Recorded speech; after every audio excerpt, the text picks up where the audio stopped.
All right, folks, I'm quickly doing this video because it serves as a lesson. We recently performed an entire discounted cash flow analysis on FedEx, which the stock is down 29% after reporting their first quarterly earnings for fiscal year 2023. And the CEO basically painted a gloomy picture as their international business has been slowing down, hinting to a potential recession.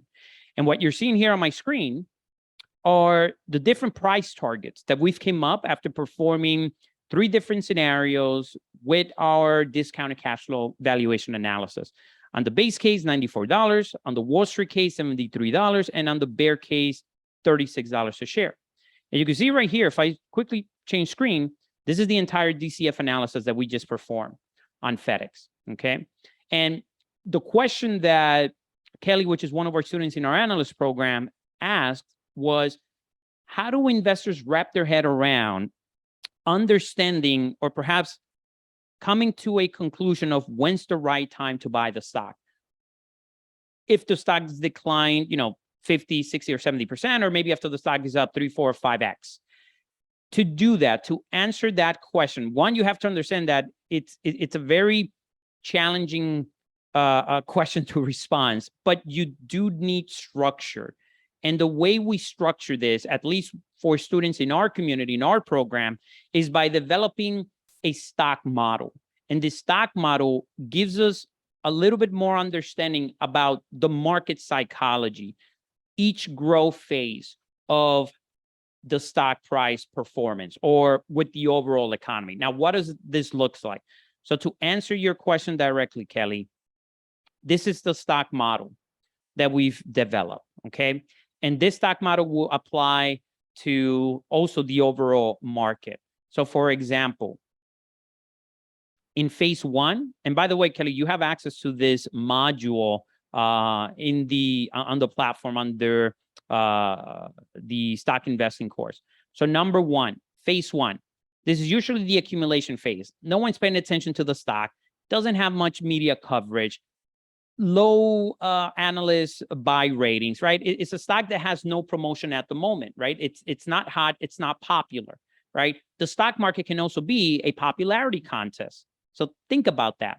So in the first phase, the stock is not popular, right? No one's really paying attention other than sophisticated investors that are probably anticipating news on a potential drug, on a potential new product. They're probably anticipating better than expected earnings because underneath the hood, the operations of the business is actually improving.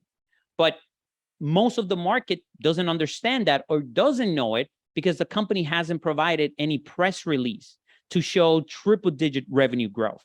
So in the first phase, the stock essentially flat, no promotion. It's not hot, if you will, right? It's unpopular. Then in the second phase, you get confirmation. And the confirmation is the example that we just went through with FedEx. It's either a press release, earnings, better than expected. Revenues are up 300 or 400%.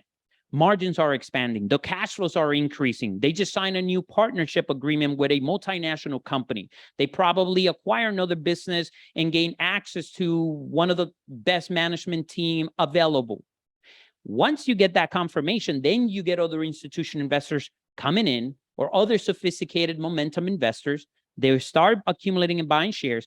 And then in phase 3, right, the media picks up on it.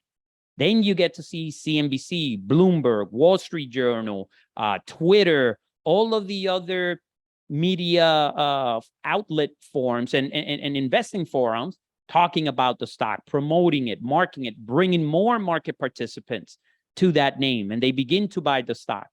Then in the final phase, phase 4, is typically when the first and second investors from phase 1 and 2 are dumping or selling shares. They accumulated the shares and now they're selling it. This is normally when the stock is up 100% to 300% in their cycle. And then it's the retail investor. It's the first-time investor or people that are in a FOMO state of emotion that begin to buy the stock at a very high level. And then from there, there's no support. The big institutional investors are no longer there, and the stock begins to decline and it goes down. And then the whole process starts all over again. So to your initial question, you have to identify, is the stock at phase 4 or if the stock at phase 5, and is it ready to begin the whole cycle again? So having explained this as a framework or a model, let's apply it now to FedEx. Where do you think FedEx is? Is it in phase 1, in phase 2, in phase 3, or in phase 4? Right? Let's put this side by side. Let's minimize FedEx right here.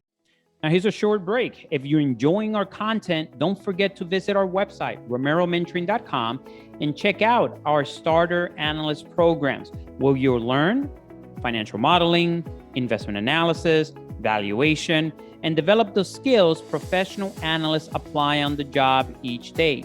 In addition to that, you'll have access to our platform and exclusive access to content relating to investing, stock analysis, opinion, and much more.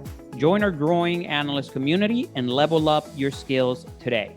Now back to our content. Right? Where do you think FedEx stock is now if we stretch it around like that? Let's see. Let me move this. Let's increase it. I hope this is a little bit clear. Nope, it's not that clear. Maybe like that. I guess we can make the best of it, right? What phase do you think the stock is now? If you say this is probably 1, let's say 2. Trying to do my best here to sign this. Maybe 1, maybe 2, maybe 3, maybe 4, maybe 5. See? So what phase will you say that FedEx is in now? Is it at phase 5? I would agree with that as well, right? It's in the declining phase. Now, when would it be a good time to perhaps reevaluate and reconsider purchasing shares? Well, probably when the stock hits the price targets based on our discounted cash flow analysis, which is $73, $94, or $36 a share. And then at this point, then you got to look at the macro forces. What is the federal bank doing? Are they continuing to raise interest rates, or are they going to pause? Or are they going to say that we have to reduce rates now because the economy is slow and we want to restart the engine of growth, right? You have to also look at macro factors. But to answer your question directly, you will have to look at a stock phase model, look at the valuation, look at the multiple, and then understand, are you the one that is buying the stock at the highs after it has more than triple? See here, from 100 to 300, that's 200% return, right? If you use this model as a reference, if a stock has increased 100% or more, you have to apply this model, and then you have to perform valuation. And that would give you a framework of thinking to make better investment decisions using perhaps the right information. Is that clear? Yeah, that's clear.